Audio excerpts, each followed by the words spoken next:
모세가 80세가 되었을 때 하나님은 그를 부르셨습니다. 그때 모세는 장인 이드로의 양들을 돌보고 있었습니다. 어느 날 모세는 불이 붙은 떨기나무를 발견했습니다. 떨기나무에서 불은 계속 타고 있었고 나무는 소멸되지 않았습니다.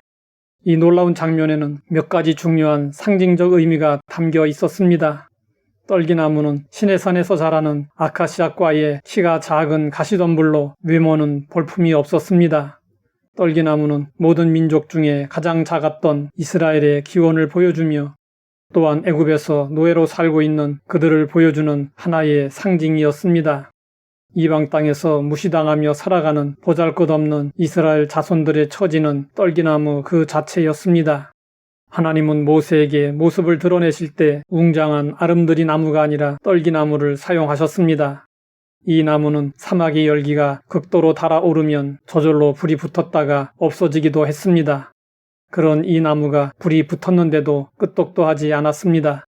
떨기나무에 꺼지지 않는 불꽃에는 이중적인 의미가 담겨 있었습니다. 꺼지지 않는 불은 불 연단 중에 있는 이스라엘 자손들에게 구원을 의미했고 우상을 섬기는 애굽 백성들에게는 심판의 불이 임하게 됨을 의미했습니다. 떨기나무가 불이 붙었는데도 사라지지 아니하자 모세는 놀랍고 신기해서 가까이 다가갔습니다. 그러자 하나님은 떨기나무 불꽃 속에서 모세를 부르시며 말씀하셨습니다. 이리로 가까이 오지 말라. 내가 선 곳은 거룩한 땅이니 내 발에서 신을 벗으라. 신발을 벗는 이유는 크게 세 가지입니다. 첫째는 거룩한 장소에서 두렵고 떨림을 표현하는 것입니다. 둘째는 자신이 받을 기업을 포기하는 의사표시입니다. 셋째는 극도의 수치와 시련을 당한 경우입니다. 하나님이 모세에게 신을 벗으라고 하신 것은 첫 번째 이유에 해당됩니다. 하나님은 이어서 말씀하셨습니다.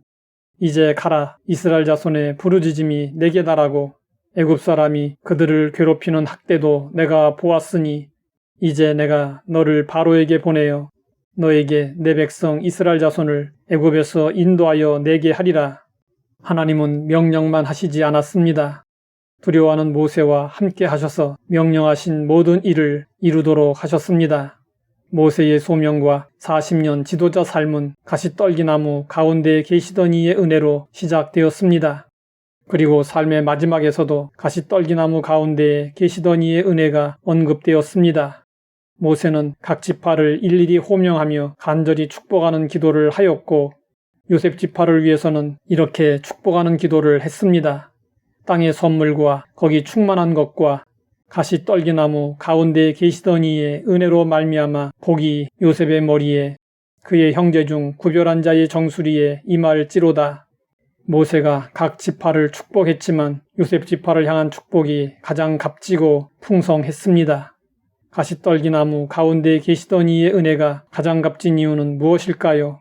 하나님이 임재하시고 영원토록 함께하시기 때문입니다. 하나님이 베풀어 주시는 은혜가 헤아릴 수 없이 다양하고 풍성하지만 가장 값진 은혜는 하나님이 함께하시는 임마누엘의 은혜입니다. 그래서 모세는 자신과 함께하셨던 하나님이 요셉의 자손과도 함께하시며 복 주시기를 축복한 것입니다. 모세는 그냥 떨기나무라고 하지 않고 가시떨기나무라고 언급했습니다. 그 이유는 무엇이었을까요? 모세는 40년 동안 애굽의 왕궁에서 화려한 인생을 살았습니다. 그러나 그 이후의 40년은 광야의 가시떨기나무와 같은 버려진 인생을 살았습니다. 소명을 받던 그때에 모세는 이방 땅에서 경험한 고독과 외로움, 고통스러움을 떠올렸을 것이고 소명을 따라 남은 인생을 송두리째 동족 이스라엘의 구원을 위해 바치고 하나님의 구원 역사를 위해 순종하고 섬겼던 40년 세월이 주마등처럼 스쳐 지나갔을 것입니다. 모세나 이스라엘 자손들뿐만 아니라 이 세상을 살아가는 모든 사람은 가시떨기나무와 같습니다. 불같이 혹독한 생존 경쟁 속에서 언제 타버릴지, 언제 사라져버릴지 기억 없는 하루하루를 살아갑니다. 많은 사람이 자신감이 떨어지고 자존감이 낮아질 대로 낮아진 상태에서 힘겹게 인생을 살고 있습니다. 하나님은 가시떨기나무와 같은 인간을 외면하시거나 방관하시지 않습니다. 모세를 찾아오셨던 하나님은 오늘도 목말라하며 고통과 슬픔 속에서 살아가는 가시떨기나무와 같은 인생들을 찾아오시고 긍휼히 여기십니다.